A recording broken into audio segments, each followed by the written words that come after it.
छटपटिन थाल्यो। अनि त्यसपछि पानी पानी भन्यो, पानी सकिसकेको थियो रुममा। अनि साथी म बाहिर गयो भने मलाई मार्छ, मलाई बाहिर गयो भने मार्छ, म पानी कसरी ल्याइदिउँ तिमीलाई भनेर भने उसलाई। अनि ऊ साथीले भन्यो साथी म त मर्छु, अब मेरो लागि पानी चाहिँ ल्याइदियो एकचोटि भनेर भन्यो। मैले सहनै सकिनँ कि उसको बोली। अनि भने ल ल म ल्याइदिन्छु, हिँड्न सक्दिनँ यार, म ल्याइदिन्छु, तिमीलाई जे भयो नि म मरे पनि ल्याइदिन्छु भनेर भने। अनि म घिस्रिँदै गएँ। घिस्रिँदै गएर उसलाई अब ग्यालरीको बाहिर ढोका थियो, ग्यालरी थियो, अनि यतातिर चाहिँ वासरुम थियो अगाडितिर। अनि वासरुम छिरेर जेन तेन गरेर मैले पानी एक बोतल भरेर ल्याएँ। उसले आधी बोतल जति पानी खायो, त्यसै पल्टिँदै अर्को बेडमा गएर सुत्यो। अनि यताभित्र त्यसो भइरहँदा बाहिर के थियो? गोली चलिरहेको थियो? गोली बम बारुद त नन स्टप चलिरहेको थियो। म मर्छु बाँच्छु भन्ने मलाई अत्तो पत्तो थिएन। तपाईहरुको दिमागले काम गरिरहेको थिएन? काम गरिरहेको थिएन, बस साथीले जे बोलिरहेको थियो। अनि त्यो मैले चाहिँ गरेँ साथीको लागि। अब त्यति बचाउन नसके पनि मैले साथीले जे भनेको थियो, पानी ल्याइदे, यहाँ बाँधे, त्यति चाहिँ मैले गर्न सकेँ त्यो साथीको लागि। अनि ऊ छटपटिँदै अर्को बेडमा गएर सुत्यो। अर्को साथी त एउटा बेडमा गइसकेको थियो ऊ साथी। अर्को साथी फेरि फोन गर्दै आत्तिरहेको थियो अर्को रुमबाट। अब एम्बुलेन्स आयो, फोन गर्दै थियो एम्बुलेन्स आउँछ भनेर। अनि एम्बुलेन्स आयो भनेर बाहिर गाडी आएको जस्तो भयो। बाहिर गएको एम्बुलेन्स रहेनछ, हमासहरू रहेछन्। दुईटा गोली लागेर आयो त्यो साथी पनि। धने गोली लाग्यो मलाई भनेर घिस्रिँदै आयो रुममा।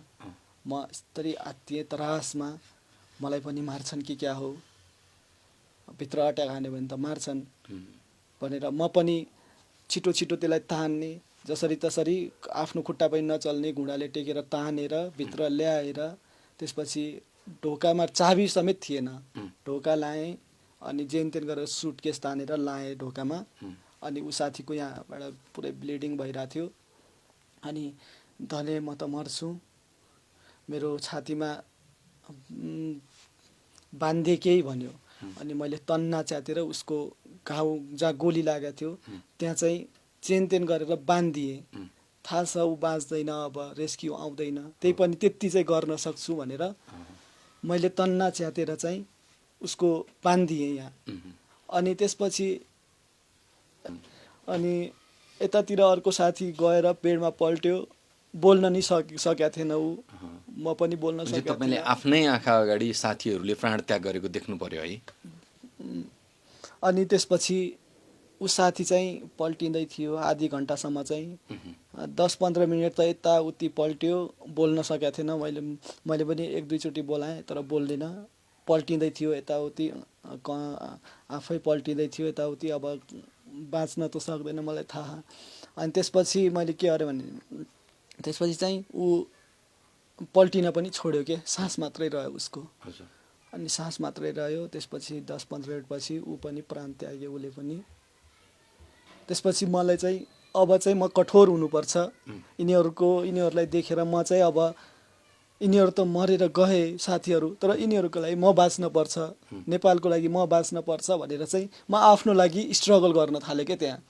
के गर्ने त आफ्नो लागि, ब्लिडिङ भइरहेछ खुट्टाहरू, अब म आफूलाई के गर्न सक्छु त भनेर तन्ना च्यातेर मैले चाहिँ आफ्नो घाउहरू सबै बाँध्न थालेँ। मैले 2-3 घन्टासम्म आफ्नो जति घाउ थियो सबै बाँधेर हुन्छ यति मोटोसम्म बनाएँ कि। बाहिर गन चलिरहेछ, बम बारुद चलिरहेछ, साइडको घर थाईहरूको घर थियो, थाई पिपुल बस्नेहरू घर थियो, त्यो जलिरहेछ।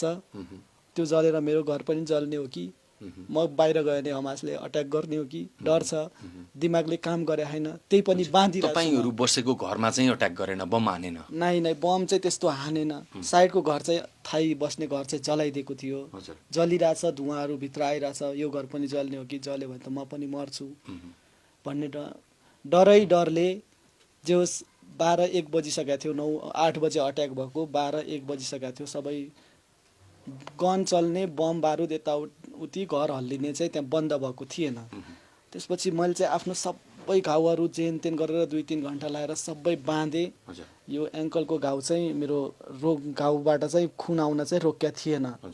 त्यसपछि म चाहिँ अब पहिल्यै सुनेको थिएँ इजरायल प्यालेस्टाइन वार धेरै दिन चल्छ, 4-5 दिनै चल्छ, 2-3 दिनै चल्छ, रेस्क्यु नै आउँदैन। त्यति बेला त्यतिसम्म चाहिँ बाँच्न सक्छु कि सक्दिनँ। अहिले त गए मलाई त भित्री चोट लाइक यहाँ ब्रुसेसहरू लाग्यो। अब भनौँ न आफूलाई त्यो के भन्छन् बाँच्न सक्छु कि सक्दिनँ त, कतिसम्म बाँचुला त, कहिलेसम्म रेस्क्यु टिम आउला त मेरो लागि भन्ने दिमागमा आउन थाल्यो। फेरि बाहिर गन चलिरहेछ, कति बेला मर्छु भन्ने नि थाहा छैन। तर आफू लागि आफू बाँच्नलाई स्ट्रगल गरिरहेको छु म भित्र। अनि त्यसपछि त्यहाँ भएको खानेकुराहरू के थिए, आफ्नो आफ्नो फार्मबाट साथीहरू ल्याथे। भोगटेहरू थिए, गाजरहरू थिए, बदामहरू थिए त्यहाँ भएको। बिहानदेखि केही खाएको थिएन, ब्लिडिङहरू यति धेरै भइसकेको थियो, साथीहरू गइसकेका थिए। त्यही पनि म खान सकेँ कि त्यति कठोर भएर आफ्नो माया लाग्दो रहेछ कि कठोर भएर म त्यो साथीहरू त्यहाँ गइसकेको भए पनि मैले त्यहाँ भोगटे छोलेर खाएँ के आफ्नो लागि बाँच्नु छ भनेर, घरको लागि बाँच्नु छ, मलाई सबको लागि बाँच्नु छ भनेर। जो हिम्मत मलाई कसले दियो, कहाँबाट आयो, मेरोमा हिम्मत मलाई थाहा छैन। साथीहरू आत्या थिए कसरी, तर मलाई त्यति हिम्मत आयो। अहिले आएर मलाई गर्व फिल हुन्छ कि त्यति हिम्मत नआएको भए सायद म पनि यहाँ हुन्थेन होला जस्तो लाग्छ क्या। अनि त्यो खाएँ सबै। अनि पानी जे होस् ल्याएको थिएँ मैले, साथीको लागि ल्याएको थिएँ पानी, आधी बोतल थियो। त्यो आधी बोतल पानी खाँदै बिस्तारै थोरै खाँदै बाहिर निस्किन त म सक्दिनँ। बाहिर निस्क्यो भने त मर्छु भन्ने डर छ, बम।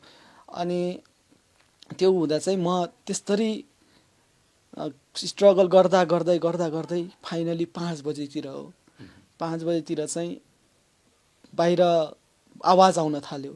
अनि मैले यस्तरी उठेर झ्यालबाट हेरेको इजरायली पुलिसहरू रहेछ। अनि इजरायली पुलिसहरू रहेछ, ढोकामा सुटकेसहरू लाथे। सुटकेसहरू घिस्रिँदै गएर सुटकेसहरू फालेर घुँडा टेकेर माथि हात गरेर ढोका खोलेँ मैले। इजरायली पुलिस आयो गन लिएर।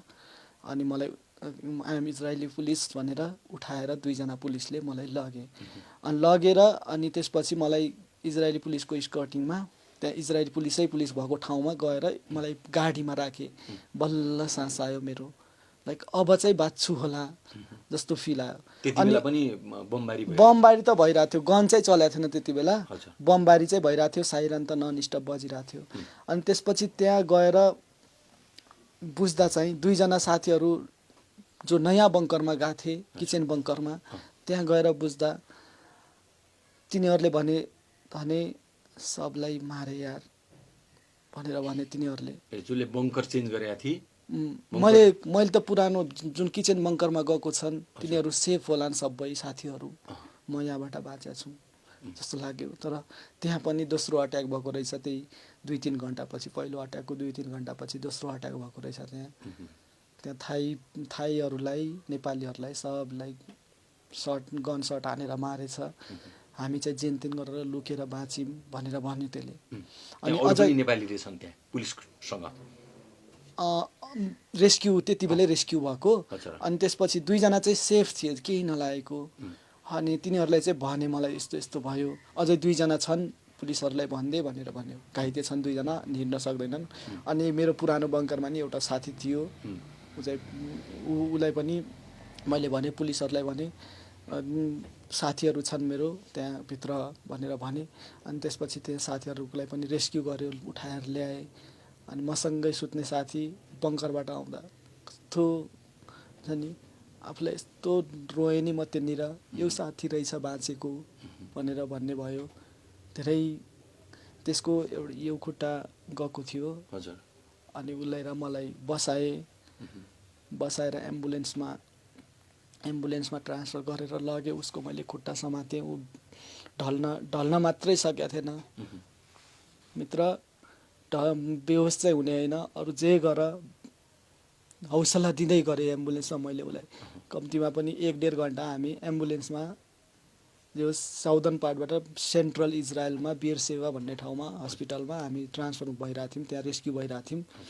उसलाई चाहिँ धेरै गाह्रो भएको थियो। मेरो चाहिँ अब मैले जुन तपाईँ बसेको घरमा इजरायली प्रहरी गयो, त्यसपछि तपाईँले ढोका खोलेर दुईटा हात ठाडो पारेर आत्मसमर्पण गरेँ भन्नुभयो नि, त्यसपछि त्यहाँबाट तपाईँलाई मात्रै ल्यायो अथवा त्यो तपाईँहरूको जो साथीहरूको शव थियो उनीहरूलाई पनि निकाले प्रहरीले? सबहरू त त्यही थिए, सबहरू त अर्को दिनसम्म पनि त्यही थिए। ए हामी जो आँखा हेरिरहेछ, सास फेरिरहेछ, तिनीहरूलाई मात्रै रेस्क्यु गरेको हो। हामी 4 जना घाइते थियौँ, 2 जना त्यहाँबाट सेफ निस्के, हजुर अनि 4 जना चाहिँ हामी घाइते थियौँ। सबैलाई रेस्क्यु गरेर हस्पिटल चाहिँ लग्यो त्यो दिन बेलुका 5 बजेतिर। हजुर। जुन बङ्करभित्र बम फालियो, त्यसपछि हाम्रा नेपाली एक युवा जसले त्यो ग्रेनेड टिपेर त्यहाँबाट फेरि फर्काए एउटा, हजुर। उनले त्यो नफर्काएको भए के हुन्थ्यो त्यहाँ?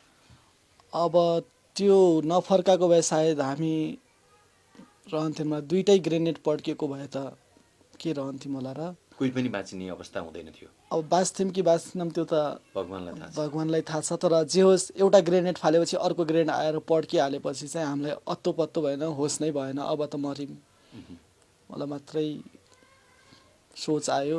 हजुर। त्यही पनि एकछिनपछि चाहिँ होसमा आउँदाखेरि चाहिँ त्यस्तो भएको देखियो। धेरै त्यो एउटा ग्रेनेड फाल्ने नेपाली युवालाई चाहिँ हमासले नै लग्यो, उनैले नियन्त्रणमा राख्यो भन्ने कुरा छ, यो सत्य हो कि होइन? तपाईँले केसम्म देख्नु भएको थियो? मैले त्यो विपिन जोशीलाई थुतेर लगेको भनेको नयाँ बङ्करबाट हो, ए पुरानोबाट होइन? पुरानोबाट होइन। पुरानो बङ्करको त्यसपछि सेकेन्ड अट्याक चाहिँ पुरानो बङ्करमा पछिबाट अट्याक चाहिँ भएन, भएको भए सायद म यहाँ रहन्थिनँ होला। अनि नयाँ बङ्करको साथीहरूको कुरा सुन्दा चाहिँ त्यहाँबाट चाहिँ विपिन जोशीलाई चाहिँ थुतेर लग्यो, अरूलाई चाहिँ हानेरै मार्यो। अनि लुकेकाहरू चाहिँ लुकेर बसे, 2 जना चाहिँ लक्किली त्यहाँ हानेर पनि बाँचे। एउटा साथी अहिले भर्खरै उ भएको छन्, के भन्छन्, डिस्चार्ज भएर एम्बेसीमै बस्या, उसको भित्रै गोली छ। 4वटा रिब्सहरू गएको छ भन्थ्यो, अघि नै फोन गरेको थिएँ मैले। धेरै गाह्रो छ साथी भनेर भन्थ्यो।